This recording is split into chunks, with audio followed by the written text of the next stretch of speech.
Bonjour, alors aujourd'hui un tuto sur les bras d'écran. Alors encore une fois certains diront qu'est-ce qu'on parle d'ergonomie, et encore une fois je répondrai c'est normal puisque notre santé n'a pas de prix et de bien travailler c'est primordial aujourd'hui.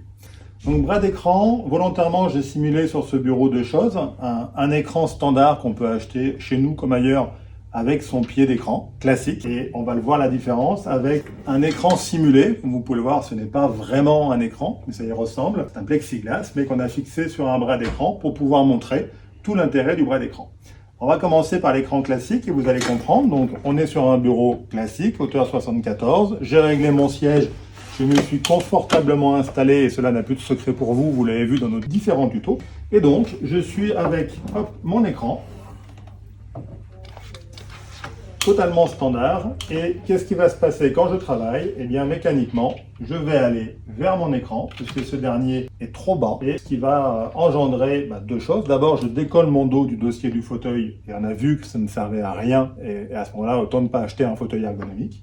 Et deux, je m'arrondis, et on sait, et vous le verrez sur les petites explications qui défileront à côté, qu'une tête, même une tête bien faite, pèse 5 kg en moyenne. Et ces 5 kg de votre tête sont faits pour être supportés par votre colonne vertébrale quand vous êtes bien dans l'axe, bien droit sur vous-même.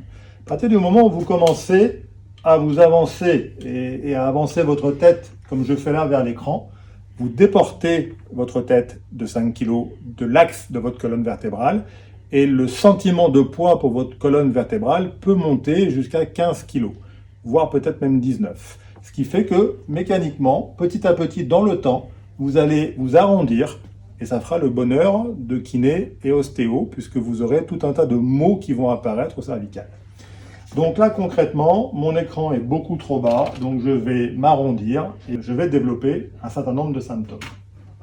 J'enlève mon écran d'ordinateur, je me décale, je prends mon écran, donc je l'ai juste, imaginons, démonté de son pied. Tous les écrans d'ordinateur ont un système de fixation VESA qui permet avec 4 vis de se fixer à un support.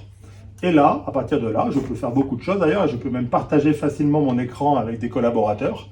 Mais surtout, en fonction de ma taille, je vais positionner mon écran. Le bon réglage, c'est que le haut de votre écran, le haut digital, si vous avez un écran avec un cadre tout autour en plastique de 2 cm, on se moque du cadre. C'est vraiment le haut de l'image digitale doit être réglé pour être aligné avec vos yeux quand vous êtes correctement installé sur votre fauteuil. C'est mon cas ici. J'ai mes accoudoirs bien en prolongement de mon bureau. J'ai mon clavier là. Je suis calé à mon dossier. Je bloque mon fauteuil. Et à ce moment-là, je suis parfaitement droit sur moi-même et ma tête ne pèse bien que 5 kg par rapport à ma colonne vertébrale et pour travailler. Il existe, certains le sauront déjà, des écrans qui aujourd'hui vont avoir capacité à se régler. C'est le cas de celui-ci. Ça peut effectivement venir, alors là il est au maximum, pour moi il serait un peu bas, mais pour certains gabarits, ça peut remplacer un bras d'écran. Vous avez également la possibilité, tout comme je vous l'ai présenté, de le partager. Tous les écrans n'ont pas, bien sûr, ce type de réglage. Pour autant, il va quand même avoir un autre inconvénient, qui est l'encombrement qu'il peut avoir sur votre bureau, puisque l'avantage, quand vous suspendez un écran, c'est que vous avez toute possibilité d'aller mettre beaucoup plus de choses sur votre bureau qui est complètement dégagé.